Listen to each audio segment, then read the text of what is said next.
Hey, what's up, everybody? Video 44 coming at you another video. All right, I'm getting myself some air, man. I'm not even sure if I'm actually going to get on the train today. Tomorrow is the 1st, so all I got to do is wait one more day. And I won't have to pay for my train fare. So it's like, where am I really going? You know, I've run myself into the ground as it pertains to how much I can afford to go buy food with. You know what I mean? It's one of those situations where everything is on the 7th, next Saturday. So I don't want to just frivolously purchase, you know what I mean? I could afford to maybe grab a few things. Pomegranates has been something that's really been helping my stomach and stuff like that. I'm down to one of those, and I probably won't be able to buy one tomorrow. So, you know, I mean, that type of thing is always worth purchasing for me, especially since it's a limited seasonal type of thing I can really take advantage of right now. But, you know, at the end of the day, man, I don't really want to pay for it, if I'm being completely honest with you. So yeah, it just is what it is, man. Just gotta figure out what I want to do with my day. But for now, I'm just walking.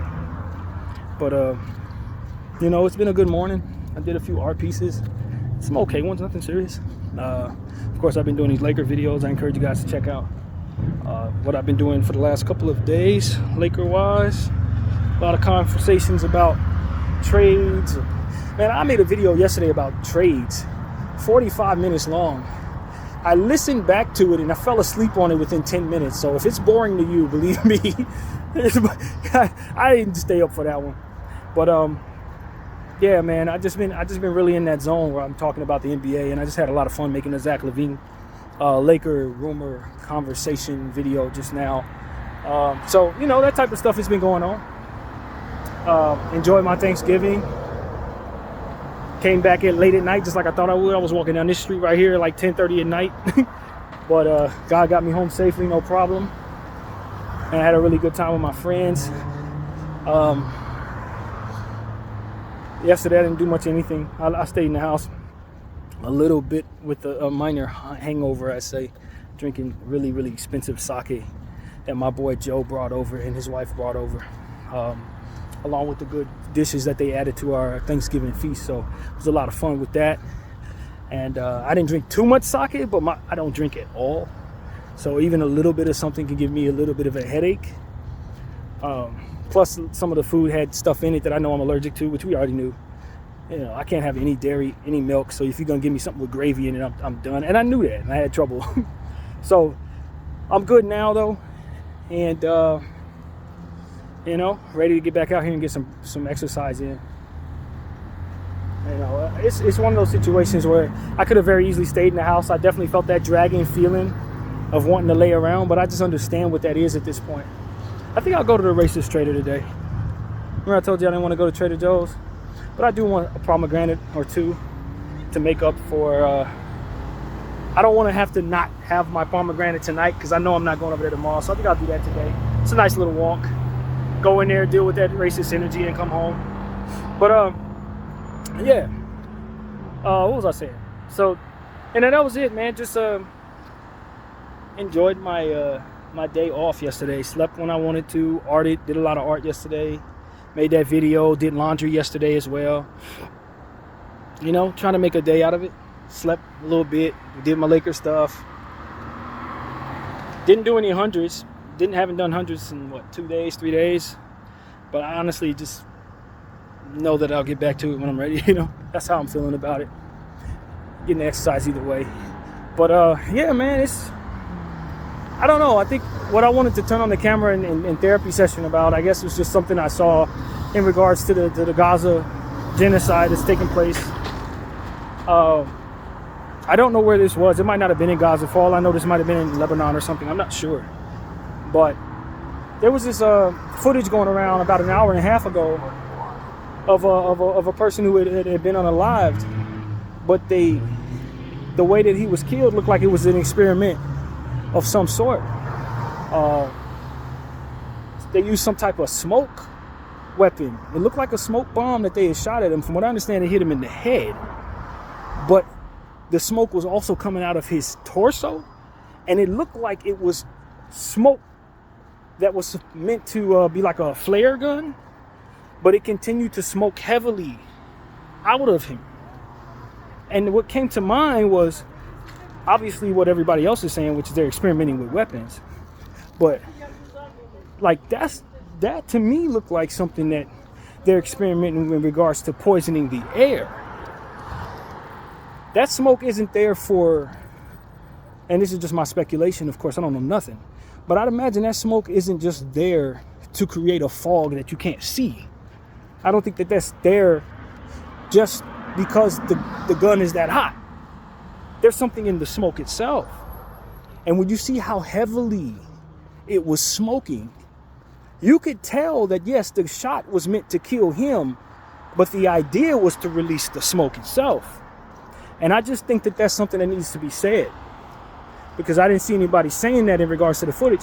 If you follow what's going on in Gaza, that's pretty common footage going over around this hour right now. Is the guy laid out unalived with the smoke coming out of his body. But if you look at how heavily that smoke is coming out, you can tell that was the purpose. Like, the purpose wasn't to kill him. It was to release the smoke. And if that smoke has cancer-causing agents, or if it has some type of immediate kill agent in it, I would not be surprised, because that's exactly what I came to mind. I'm like, the smoke is smoking hard. It's like it hit him and then it released into the air. So that's what I want people to understand. Like, I don't know if at this point, and I made this point maybe about a year ago. In fact, probably like a year ago exactly, around the beginning of the genocide, that I think there are going to be other interests involved coming very soon that are going to be meant to experiment with weapons, other evils that don't have any, skin in the game, but want to display and sell new weaponry. And they're going to allow Israel to test those weapons in this genocide. And I think that's exactly what you're seeing. Unprecedented weaponry. Experimental weaponry being utilized in this process. Because when you really think about it, it makes all the sense in the world in the sense that they're not necessarily thinking of the lives of these people at all. So what better way to utilize weaponry than in this situation? And so it's very frustrating in the sense that, obviously they don't care about these folks' lives, but even more so, that you would have other entities that don't have any skin in the game basically putting on live commercials for their weapons. Live commercials, Like, this is what our weapon could do. We could take it back to your war. There's no better way to test live weaponry. They've never had an event that allows for them to display live weaponry like this for the whole world to basically see. Do you understand what I'm saying? Like, at this point, it's just like it's a testing event, the genocide is. And that's why I want people to understand, like, yes, it's about a land grab. Yes, it's about Israel and their intentions religiously and their theology about their importance versus the importance of the Palestinian people and following the narrative. How all of that is definitely encompassed in its purpose. But now, what is actually evolving to is a live event for which all different types of warfare strategies can be tested, weaponry can be tested, psychological warfare and tactics can be tested, breaking people, and it's so many different things that you can do with this genocide. So many different things you can do with this genocide. And because I had the brain that I have, I could totally fathom certain things that are functionalities of this live event, where killing and torture is the purpose. And it's endless in the sense that they're killing all the people. So let's say I want to find out if my bomb can kill 60,000 people. Well, I can just give it to Israel. Let them go to see what it do. Let's see if I got a bomb that can target specific things in the body. Maybe I only want to cut off the left arm, but I want to cut off 70,000 people's left arm. with this bomb. Let's see if I can pull it off. Like this type of stuff. That's what they're doing. That's exactly what's happening there. Let's see if we can put all the bombs in. Let's see if we can make it so that the devices explode in people's arms, in their pockets. Like they're doing all types of stuff that is meant for testing. And that's why I've been telling you, it's one of many reasons why I think if they're going to do the difficult math and holding everybody accountable for this genocide, it's probably going to be about 1 million people going to be held accountable for this. Because there's so many different things that people are now able to do because of the presence of this thing. There's so many different ways to promote and profit off of the presence of this thing taking place on the earth.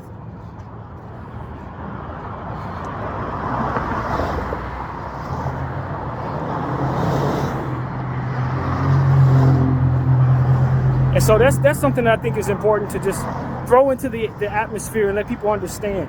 There's a lot of people, with respect to everybody, I don't know people like that. Who knows? But I don't think a lot of people think about too many different things when it comes to stuff like this.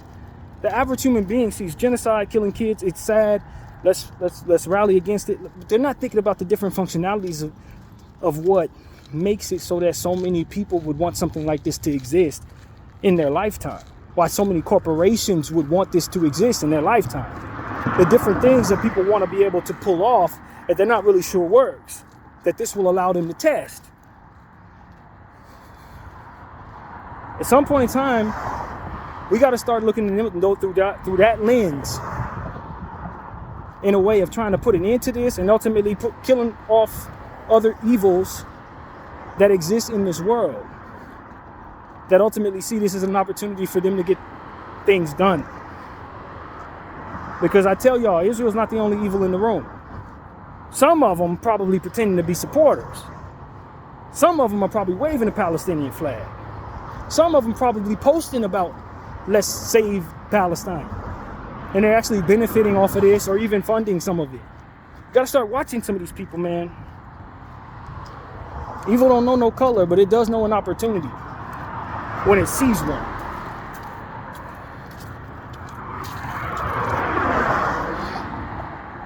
So that's what I want people to understand, man. I fathom it. I see it coming. I understand this in a different kind of way. And I want people to have the thoughts in their head that I have in mind in regards to this thing, as well as whatever else they have going on. This is a testing event. This is a live mass testing event. And no telling what all types of stuff that they're actually intending on doing with this going on. And how many different angles of testing could actually be taking place. A good portion of it psychological. A good portion of it psychological. How much can one endure? What can we get away with? What can we normalize? How can we desensitize certain things? There's so many different things they can do with this thing. And I know they are doing with this thing, or fathoming that they can do with this thing. So they're going to probably try to keep it going.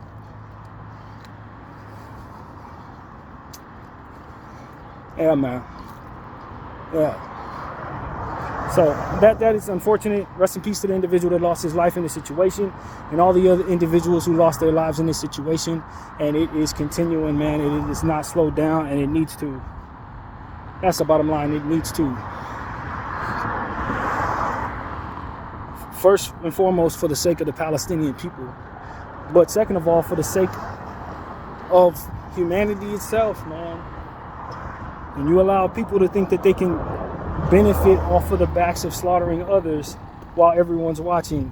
You do understand there will be copycats in the future who are going to try to do the same thing on a bigger or lesser scale. That's how human beings work. Ooh, that worked? Okay, let's try it. You don't want this to be the precedent set forth, because you don't know who is going to be pointed at next, or who's going to be that copycat. The copycat may be somebody who hates your people. That's what we need to be intelligent enough to understand. Even if you're not humanly attached to the suffering of others, you can't be certain that the copycat won't be your very enemy.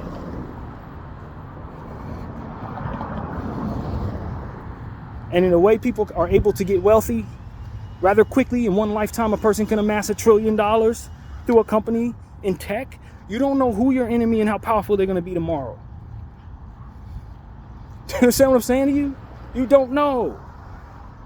So that we would allow this precedent to be set just because the ruling powers have the leverage to keep all of us complicit, forgoes certain survival wisdom that comes with the understanding that humanity must live first, then profit. And if you're giving birth to the idea of our mass slaughtering, then there's no profit to be made after that event takes place. This is why you don't allow the precedent of genocide to exist in your times.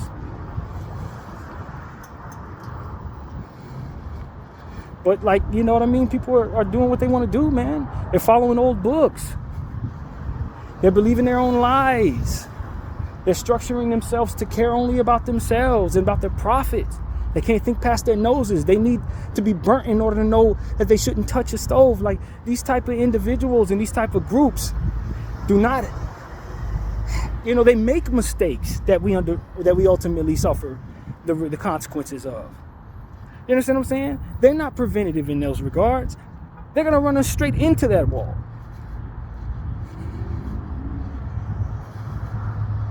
All of the world's ills have come from entities like this having too much power and too much opportunity.